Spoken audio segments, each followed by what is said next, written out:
Hey there YouTube, I'm Yukitsu, this is Yukitsu Times, welcome to my channel, welcome to some Total War Warhammer 2. So anyway, the Warden and the Paunch DLC came out, and as a person who only plays the High Elves, I figured I might as well comment on this. I'm also going to be playing this a little bit. So anyway, some changes to the High Elves. First of all, we've added the Griffin to the roster for the Prince and Princess. So just another option if you really wanted to sort of go for those things. They're otherwise exactly the same there.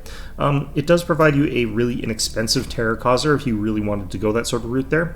1,855 for a pretty inexpensive but pretty effective combined lord. This is going to be pretty good. But yeah, if you're just sort of going for that route, often it's not necessarily a huge difference from being able to access the Sun or Moon Dragons, but it is a nice little option to have that available. There's some minor changes to the way Olithanar's Deceive and stuff like that worked, but nothing too major with him. They added the entire line of Archmages here, so all of the 8 Winds of Magic plus High Magic is available as a Lord option. Now, normally I would say that this is a really not necessary thing, but the way that they've actually statted these guys out is pretty interesting. So, if we want to, we can actually take these guys on flying mounts, including the Moon Dragon. In addition, their items are a bit different. They've got access to the Book of Hoeth, which lets you blaze through magic really, really quickly, especially in conjunction with Arcane Conduit, since they get both of those. So if you wanted to, you could take something like, say, a mage on a Great Eagle that's got access to the Armor of the Stars and the Book of Hoeth there, and you're going to be able to spam out sniping spells that your opponent can't easily counter because your generals in the air, they're able to fly over a lot of their units, and you're able to stealth them in. So if you get good angles and stuff like that, you can fly your general in, your mage in, hit a key target with some sort of spell, and then get back out really effectively, that sort of combination. You'd have to be careful against like Wood Elves or Empire, where they might Net of Amontok you, or the, I can't remember, Raya's Blessing or something like that. But yeah, it gives another sort of option there. In terms of what their stats look like when they're on a Moon Dragon, they're actually not terrible. A lot of hit points, a decent amount of armor, but not great armor. Their melee attack and melee defense are actually not that bad, and their weapon strength is pretty high. The only thing is that this is still a little bit weaker than a typical Lord level character would be in melee, so you would want to be a bit careful with these guys and putting them there. But basically, if you're just trying to cause terror routes, if you're trying to get rid of some enemy elite like great swords, or say Chaos Warriors with great weapons or Chosen with great weapons that are locked up in melee combat already, you could definitely recharge into those sorts of units with the Archmage and Dragon, and now sort of clear them out using that. It is sort of a risky strategy because you're putting all your eggs in one basket, but it can be an effective one. Without their spells, they're actually not too expensive for a Moon Dragon, 2,437, and you can just pick and choose like a couple spells. Maybe you just take the Searing Doom or whatever in this particular instance, and maybe Final Transmutation. You're looking at basically 725 for the Lord, and then the rest you're paying in terms of like the Moon Dragon, which is pretty not bad. Olithanar was added here. He's got access to either on foot or on a steed or on a dragon. Frankly speaking, he should only be taken on a dragon if we were going lore friendly, but they've gone for the sort of other option here. When he's on foot or when he's on horse, he's got a pretty large bonus versus large with 30. I think that this is one of those instances where I would have liked it if he had maintained bonus versus large 30 no matter what state he was in. This makes him kind of a dedicated monster hunter on paper, just looking at his stats, which are pretty okay. There's nothing really stand out about them. But if you take a look at his abilities here, he's got the Lord of Dragons, which allows him to nuke an enemy's stats into oblivion. This makes him so that he can either just use that as a basic kind of debuff on a key enemy unit you want to get rid of, but also it lets him sort of use this on whatever he's fighting and duel them really effectively while that's active. The other thing is the Dragon Horn. This is a map-wide plus 24 melee attack for the High Elves. It's a pretty big bonus, but it's only 16-second duration, which is pretty short there. You can stack this with some other effects, but broadly speaking, think of it as a sort of short duration blitz. You can, on paper, also use it 3 times. You're not going to be able to. It's a 120-second recharge. The battle will be over before you get all 3 of them, usually. Lastly, he has the Star Lance, and this also gives him an absolute crap ton of charge bonus. It gives him a decent amount of extra weapon piercing damage, armor piercing weapon damage, and a good amount of extra charge speed for a good amount of duration. Gives him flaming attacks. It also makes his opponents more flammable, so combine that with Kindle Fire or whatever, and you're looking at an opponent that's at 44% weakness to fire. If you're doing this against something that has regeneration, they've got 66% weakness to fire. If you're using this against something that's got all of that, and you're also firing at them with the Archers of Torquilada, you could actually have a unit that's taking 88% extra damage, or however it's calculated, from the Star Lance as well as all that other stuff. So it's a really, really powerful sort of ability in that sort of synergistic sense there. But even without that, it's pretty strong. You're going to be able to shred monster hit points really effectively using Imric here. Now, if you do decide to throw him up on the dragon, he's got permanently flaming attacks, which is a little bit nicer. But of course, he's also got very different stats. He loses the bonus versus large. Unlike a lot of other people, his melee attack goes up by 10. If you compare this, like if we take our princess over here and compare her melee attack here, it's 65, throw her up on the dragon, it's 60. It goes down. Take a look at the prince here, he's got 60 melee attack, put him up on the star dragon, he's got 64, which, you know, is actually pretty nice, because it's not necessarily common. Imric's goes up by 10, which is pretty crazy. I mean, I think even Eltharion loses quite a bit of melee attack. Yeah, he loses some melee attack when he goes up on Stormwing. So Imric's dragon becomes like a ridiculous wrecking ball of death. It's got 8,578 hit points, which is pretty good. Armor, pretty good. All of this stuff is pretty powerful. Still has access to all those same abilities as well, so if you were to throw down like the Lord of Dragons, the Dragonhorn, as well as the Star Lance on somebody while you're rocking all this other stuff, you're going to basically delete someone off the face of the earth with that. Becomes a very, very different sort of playstyle. He's no longer just about hunting monsters. He can be used to wreck pretty much anything he wants to. Tyrion here is exactly the same. Lariel, I believe, is exactly the same as well. Teclis gained access to the Arcane Phoenix, as well as having a change to the Sword of Teclis. He's much more castery thanks to the Sword of Teclis now, since you can throw this on him, and he'll have basically, he'll have access to the Wild Heart, which gives him more power reserves and more recharge rate. He's got access to the Greater Arcane Conduit, which gives him more power recharge rate and more power reserves. And then he's got the Sword of Teclis, which gives him more power reserves and more power recharge rate, which means he's pretty much never going to run out of magic, ever. So he can just spam spells to his heart's content there. The Arcane Phoenix here does add a lot of extra durability to Teclis. He gains access to that physical resistance. He gains access to missile resistance 15%. He's got the fire resistance 70%. And then he's got access to the Attuned to Magic for 12% damage resistance, so long as you keep spamming out the spells fast enough.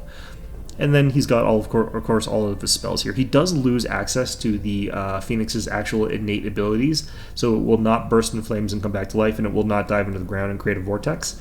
But even so, this is pretty good. He's got relatively okay melee attack stats here. He's not great. Weapon strength is pretty good, and armor piercing now. With the Potion of Troy and with all his other stuff, he can actually deal some pretty good damage and get through a fight pretty okay, especially with 7,158 hit points. That's a lot more durable than he used to be. On a speed 120 model, he's going to be capable of surviving a lot more than he used to. Next up is Eltharion the Grim, the big expansion, apparently Batman according to the internet. I don't know why. But yeah, on foot, really in terms of stats, nothing special here. Pretty comparable in a lot of ways to a standard Prince. He's got a little bit more hit points and armor and stuff like that, but he doesn't have a shield. He's got a little bit more leadership. His melee attack and melee defense, sort of a ±5 sort of thing there. Although Eltharion actually does have a slightly different thing here. He's got Grim Discipline, which gives him more melee attack and also lets his Grim Discipline stay active for longer than the standard. So he does actually have more melee attack even than is mentioned here, even compared to other high elf units. It's just that his melee defense is a little bit lower for some reason. His melee attack is a little bit higher and his charge bonus is a little bit higher. Nothing too special as far as stats goes. It's not the sort of stat line you'd expect from a legendary lord necessarily. He does have access to a Barded Ithilmar Steed, does exactly what you would expect that to do, makes him faster, a little bit more armored, although actually he doesn't gain more armor in this case. And then he has access to Stormwing. Stormwing is again, not necessarily what you would expect out of a Lord mounted on a Griffin. He's got decent hit points and armor and stuff like that, but his stats are not necessarily anything too spectacular. You're not seeing anything like... I wouldn't necessarily put him up against Karl Franz, or I wouldn't put him up against Lowen Leoncourt. As compared to other sort of Griffin-mounted lords, I think he would not necessarily win, just in a flat-out fight, but he does have some other advantages that you would use him for. So no matter what mode you put him in, one of the things that makes him quite stand out is he does have access to the Shield of Sapphire, and spattering out those high magic spells to get that Shield of Sapphire across everything does make a difference. Not a huge one, but it does make a difference. And also he's got access to Mistwalker's Barrage. Now, the nice thing about Eltharion is that you can ram him into the back end of a combat like a really big melee blob, and this Mistwalker's Barrage will activate after a short amount of time, causing a decent amount of damage in an area around him. It's like a cheap discount searing bolts or whatever that you can activate just by being in melee combat, and it activates every 30 seconds, which is pretty fast. So drop him in there, get access to the Shield of Sapphire to make him protected, and we'll go over the rest of it. So high magic here, a lot of good stuff. It's a pretty good lore. I would definitely say that that's a worthwhile one to have. But lastly, he's got access to the Fang Sword of Eltharion. This is the other thing that makes him really, really good here. So plus 25% armor, piercing weapon damage. So you drop him into there to deal a bunch of damage and deal some chaos and stuff like that. Sure, fair, well enough. But you also gain plus 44% physical resistance, which means that you're diving into the back end of a combat there. Maybe it's a really bad, dangerous situation. You pop Fang Sword of Eltharion, you pop a spell so that you gain access to the Shield of Sapphire. You're looking at a unit that's become ridiculously tanky all of a sudden, that's capable of dropping down this barrage to wipe out all that infantry that you were worried about being surrounded by. And if you're doing this while you're supported with other units, you can then sort of drag Eltharion back out of the unit and have him sort of continue fighting afterwards. His other item, the Helmet of Resi, I don't really think this is necessarily a great one. You could theoretically use this on the unit that's about to rout and has really low health and make it so that they'll sit there and fight while you cast Regrowth or something on them to make them healthy again. Generally speaking, I find that even if you can cast a Regrowth on a unit like that, they're not going to be in any position to keep fighting, because even with that cast on them, they're going to be at a very, very low hit point total. So it's hard to use this properly. There are some instances where you've got a low number of entities that have all taken a huge amount of damage.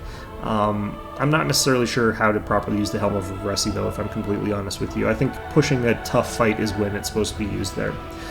Anyway, in terms of heroes, the only real change here is that they've added in a bunch of new lores of magic here, and they've got a Sun Dragon riding Mage of Fire. Similar to the other mages, this is actually a pretty decent way to get a fairly inexpensive Sun Dragon. If we take a look at this mage and strip away all the spells there, we're looking at a Sun Dragon that's about the same sort of price there. I could drop the Kindle Flame as well.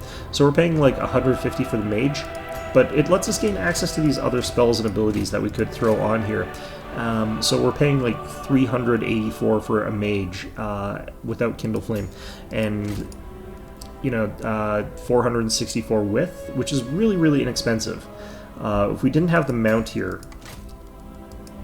we'd be paying for 614. Like, we're getting a decent discount on an already pretty inexpensive sort of monster. So if I wanted to have something in the backline, sort of being in monster kind of thing, I definitely would consider adding in a Fire Mage on a dragon instead of taking the Sun Dragon. I think that it's actually a pretty interesting sort of option there. Other things that are notable, Lore of Beasts does mean that High Elves now can cast Transformation of Kadon if they want to, which has always been a pretty powerful spell. Being able to sort of dive in on the enemy backline with these kinds of units is a good way to sort of distract the enemy. So anyway, let's take a look at... Sorry, I just have to close something there. Alright, so for infantry, they gained access to the Rangers. This is their new unit for that. And the Ranger is something that's been filling in a gap that the High Elves have lacked for a really long time. This is a frontline melee unit that's designed to fight other frontline melee units at a relatively cheap price. These guys are not the cheapest, these guys are not the most cost efficient of this sort of thing, but if we compare them to, say, the Beastmen over here, and look at a Gore Herd, we could actually see that these guys are fairly comparable, like 600 point for 600 point there. These guys have higher on-paper stats there, and they've also got access to Primal Fury, but of course the Rangers have access to Martial Prowess as well as Physical Resistance 20%, which helps them a lot. The other thing that the Rangers have access to is anti-infantry 8, which does bring their attack and melee attack and weapon strength up to pretty much on par with the Gore Herd when you're talking about fighting other infantry. And this is sort of across the board what you're going to see. The Bretonnians also have a pretty good 600-point infantry unit in the Battle Pilgrims, and these are units that people use. These are not like the worst out there. I do think that Bretonnians tend to focus on even cheaper infantry, but yeah, like we're looking at a unit that's capable of dealing some pretty good things.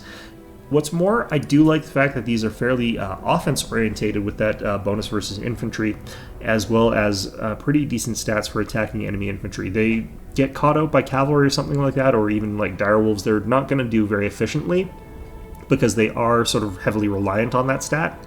But they're actually a pretty solid unit if you just want to sort of clear away enemy infantry units that you've got something else going on. I don't necessarily know that you need this anymore, but it is a good unit. Next up are the Silverin Guard. This is sort of the opposite end of the spectrum. This is like the premier spear unit at its price range. There's nothing really that compares to them. There's a couple halberd units out there that are capable of going toe-to-toe with these guys because they've got sort of armor-piercing attacks. But even then, these guys actually probably will do okay against them. We're looking at a decent amount of hit points for this type of unit there. We're looking at pretty good armor, as well as a good shield there. Good stats all around here. Their melee defense, though, is absolutely ridiculous. It's 54 with martial prowess, meaning that if they're standing there just taking a charge, you're going to do very little damage to these guys. They're capable of withstanding a huge amount of damage. Their weapon strength is also pretty good, 32 with a massive bonus versus large of 20. They have got magic resistance 30%, which is kind of weird, but the fact they've got it is kind of nice, I guess. And then they've got expert charge defense, which means when bracing this unit negates the charge bonus of any attacker, not just cavalry. So put these guys out in your front line, just have them stand there, stand still, and you're going to see pretty much anything that you would normally expect to cleave straight through spear elves bounce off the front of these guys pretty hard. I had a match where I was charged in the front with black orcs with these guys, and they held like for a long time. I think that this is going to actually be a much more powerful unit for a sort of hammer anvil strategy than you would expect. And I mean, given the stats that you're seeing on these guys are almost like dwarf levels of durable in a lot of ways here. If we take a look at, say, the Longbeards over here, you've got the High Elf Silverin Guard compared to the Longbeard. The Longbeard has got a bit more health and armor, but when we actually factor in the martial prowess, same attack, way less melee defense, 6 points less on the Longbeards there, and then of course a bit more charge bonus for the Longbeards. So these guys also don't have expert charge defense. They have charge defense versus large. They've got the same, actually a bit less magic resistance, and then they've got sort of like different stats here. The other thing, these guys don't have silver shields, which is a little bit weird, but basically these guys are about as defensible as Longbeards in terms of that. Like, it's pretty close in terms of the statistics here. And for holding a line against things like with a sudden charge or something like that, the Silverin Guard are actually better at holding the line against those sorts of units than those than that dwarf unit. They're just really tough, and I really like the fact that we're starting to see a little bit of that charge defense against all sort of coming back here. Anyway, that's everything in the infantry tab. The only thing in the ranged tab here is the Talons of Torquelada, sorry. For some reason, these guys have martial mastery, which I don't really understand, but whatever. They've got fire resistance 70%, fair enough. They've got flaming arrows, which is good. And they've got the ability to apply flammable to whatever they're shooting at, giving it plus 22% weakness to fire damage. So again, this is something that you would do if you wanted to mix up your armies and have a lot of good fire damage going in there. There's some combos I think that you can make use of with these guys that just makes it so that you can do a lot of really terrible things to your opponent there.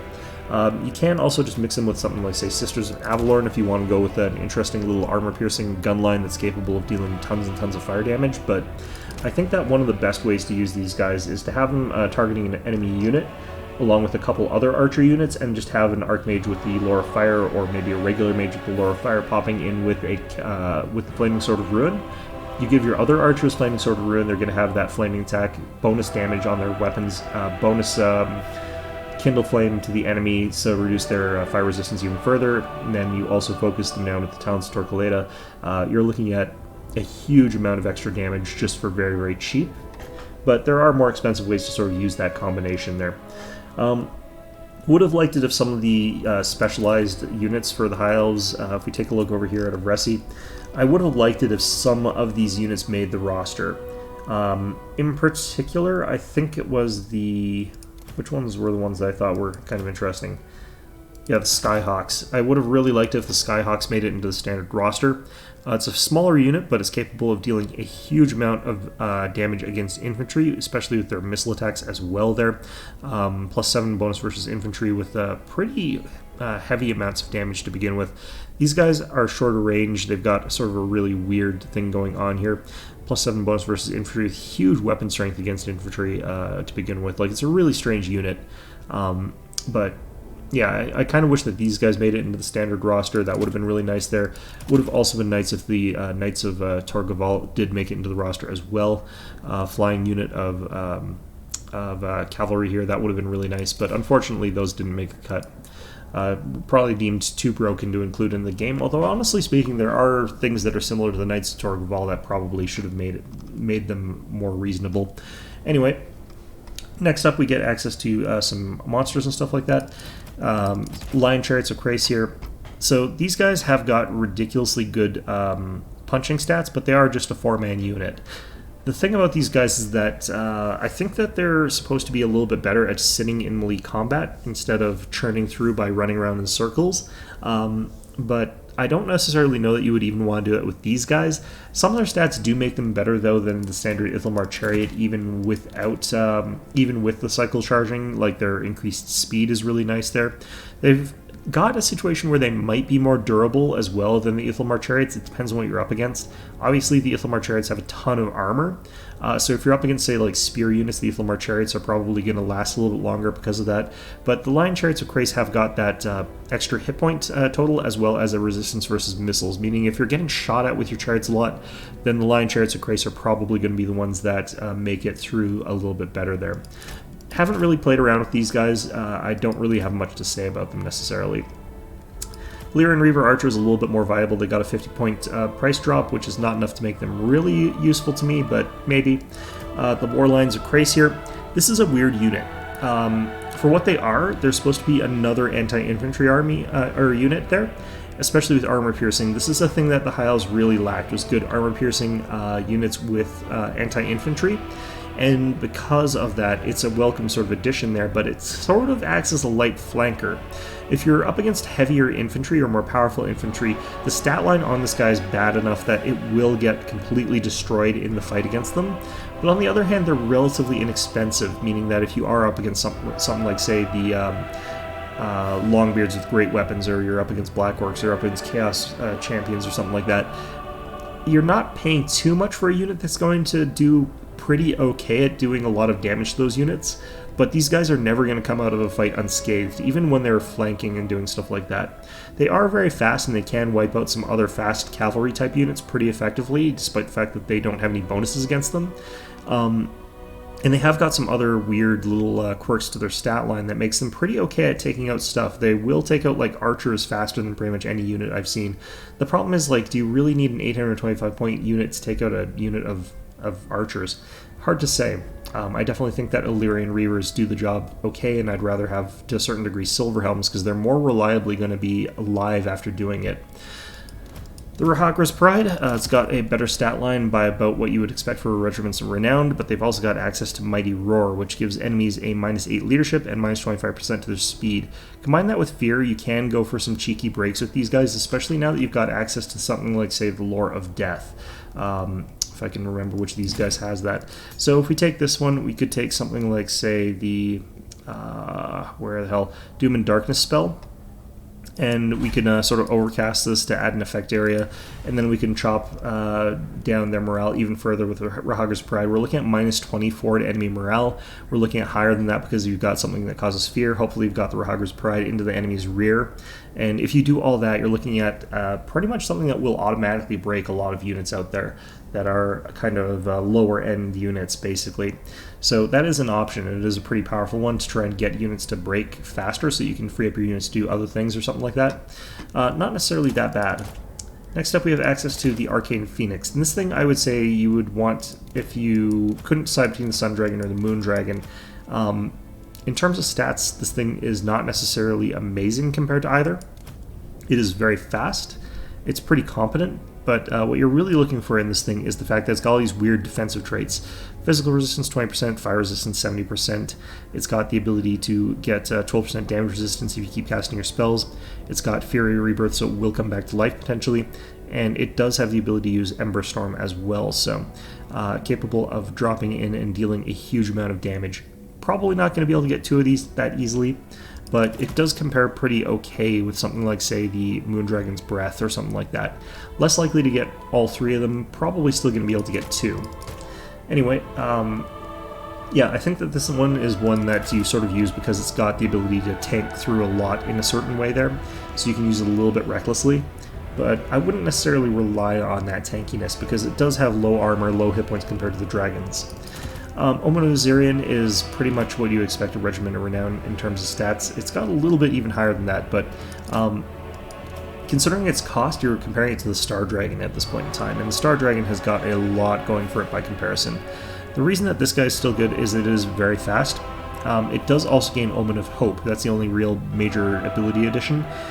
It adds immune to psychology to a bunch of your units, but this isn't a very powerful ability, in all honesty. Hylos usually don't have a huge problem with fear or terror, so I wouldn't say this is a gigantic boost to them. But anyway, that is all of the units that we've gained access to in this current patch. I've got a battle that I've got to show you guys here that shows off some of the new units, although not all of them. So let's go ahead and take a look at this.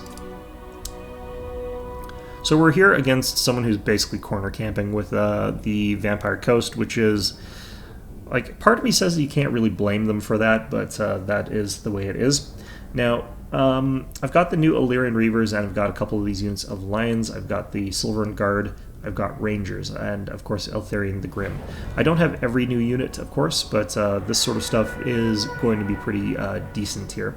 So the Illyrian Reavers, I'm taking them because I want to see if they're cost efficient now. I don't necessarily think they are, but Felbat's over here just scouting, I guess. But we've got a bunch of zombie pirate deckhand mobs up front here, and then we've got like your typical sort of corner camping on a hill douchebag kind of build. You know, the stuff you would expect out of Vampire Coast here. So it's going to take me a while to figure out what's going on here, to figure out what I want to be doing. But I decided that I'm going to go through the forest here to sort of deflect a few cannon shots before we advance. And it's going to be a little while before I really bother sort of advancing on him. Now, my opponent's main weakness ends up being that I don't think he necessarily prioritizes his targets very well. He's firing a lot of shots into my front line of just Rangers and Spearmen here. I've sort of clumped these guys together a little bit, which is bad considering all the artillery, but I just have to close as fast as possible, and there's like weird things going on with the Pathian terrain here. I think that it's counting this as immobile or unpassable for some stupid reason. Anyhow, Warlines of Krace charging in on this side here, and they're going to just smash straight into the zombie pirate deckhands mob. And that's going to be quite a lot of damage against them. So you can see how fast they chew through like weak light infantry. But I have done comparable damage with just Illyrian Reavers with spears before, and they're already losing quite a lot of health in this sort of situation considering what they're fighting up against here. Eltharion does jump into this fight as well, although he's taking some shots from like deck gunners and stuff like that, which is never a great thing for him to be fighting against. We are popping Arcane and Forging because I missed their general. I was just completely misclicked that. But yeah, our units here are struggling towards the front lines. Get that sort of thing dropping there. Unfortunately, I leave these Warlions here when I probably should have left them or got them to run away, but I kind of wanted to get rid of the Felbats first, because if they are not gotten rid of, then I have some problems, but I am in polearms with that. Warhounds, Scurvy Dogs rather, against the Warlions. The Warlions are going to smash them really, really badly. But the Rangers have made it into melee combat here and then immediately broken. The Rangers over here are able to sort of duke it out, though, a little bit better. We've got some other ones rallying and sort of coming back into the fight. They took a lot of fire from the enemy there. Eltharion is now taking a bunch of shots from all these deckhand mobs. This one deckhand mob is getting an invocation and the heck on it. I kind of wanted to get rid of them, but unfortunately with that invocation they're going to be just fine. Eltharion does manage to get out of here, although he does break again, or does break for the first time.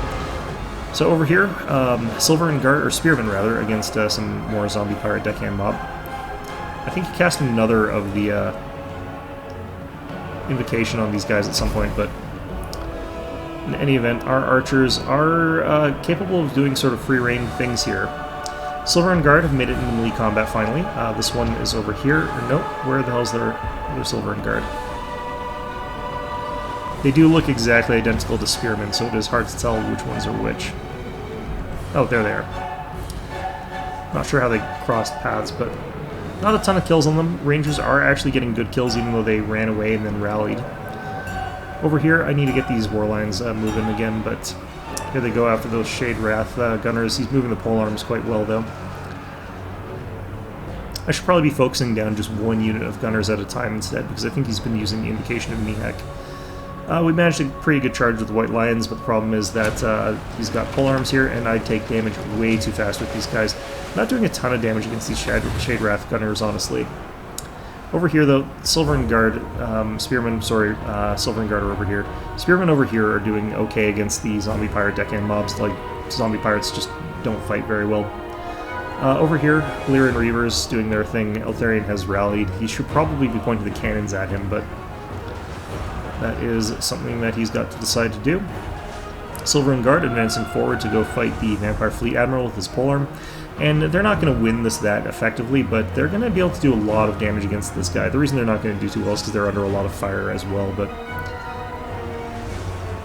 some of our units finally made it through their front line there. We're going to start charging into some of these things. We finally got through there. Spearmen going to engage with these zombie pirate deckhands with polearms, and we'll be able to win that pretty effectively. I think these guys are trying to fire across this way, but they've got no line of sight there, or maybe they're firing into the back of these Silverin Guard. I can't really tell. No, they're firing into there. I don't know why they would. So the Illyrian Reavers have been sort of pestering him this whole time, like with some shots. They're not really doing very well, honestly. They're firing at these deck gunners, because they're quite deadly for us. Their archers are hitting these deck gunners. We've managed to zip around with the War Lions again. We're going to get on these cannons, carronades pretty effectively, but even here, like, we're not going to have the best time with these War Lions. Like, their charge was pretty good. They got on this cannon crew, but as you can see, we haven't done that much damage to it. And I think that's because in this case you want more entities per unit. You don't want to have, like, your War Lions of Krace be... Like, I'm not sure what the problem was there. Like, I don't think you want to have a small number of really powerful units. I think you want to just have a large number of units that can start hitting. Eltharion back to full health again. Unfortunately, this pops on something that doesn't really need it. Not entirely sure why he charged his Fleet Admiral with polearm into Eltharion. I guess he's got bonus versus large, but at this point in time, it's a little bit risky to be fighting him here. Fang Sword has been popped there. Van Horseman, though, has been popped to counter that, I guess. Cannons and deck gunners are firing at Eltharion, but these cannons are pretty much dead. And we're sort of just able to retreat him yet again. Over here we finally cleared out those polearms. We're going to start charging in with these guys. Yeah, the Warhounds are pretty consistently not amazing to me. These War Lions need to do something. They have nothing to go into, though, really, all that effectively. Deck gunners over here get hit. And, yeah, their Vampire Fleet Captain is just probably going to have a pretty bad day here, but lose the War Lions over there. War Lions over here are kind of mixed in with the pikes, unfortunately, or halberds. We need to get out of there, but we've sort of locked up his spearmen or his carronades into melee combat as well. So at this point in time, it's more about stopping those guys from firing rather than getting these War Lions back out, because there's not a ton of things they need to hunt down anymore. And we still do have the Illyrian Reaver archers. They're going to run out of ammo, but unlike other archer cav, these ones are pretty good in melee combat. Alright, Eltharion probably needs to just actually heal himself a bit. I think that's what he's popping here. Just charge in on that general if you can. Invocation on their general, so it's sort of a healing match, but with the mix of Silverin Guard plus my general, this guy's completely doomed. He's completely hosed there. These ghosts are doing a really great job of not dying to my friggin' dudes there. This pops, causes probably more friendly fire than it does anything useful, but at this point in time he's using some buffs to try and keep himself in the fight, but realistically speaking, against all of these Silverin Guard here, he's pretty much done for. And that is what happens. So yeah, we'll take a look at our final roster here. So yeah, the Spearmen did pretty well actually in this particular case here. The Rangers, they got focus fired pretty hard, but they still did pretty okay. And the Silverin Guard actually are really, really strong in this match. Really good shield bonus means they survive a lot of the firepower except for the deck gunners and cannons. And like they're capable of pretty much just sheer whomping their way through any of this stuff here. So yeah, in any event, that's going to be our video for today. Hope you found this one enjoyable. Of course, as always, hope to see you guys next time.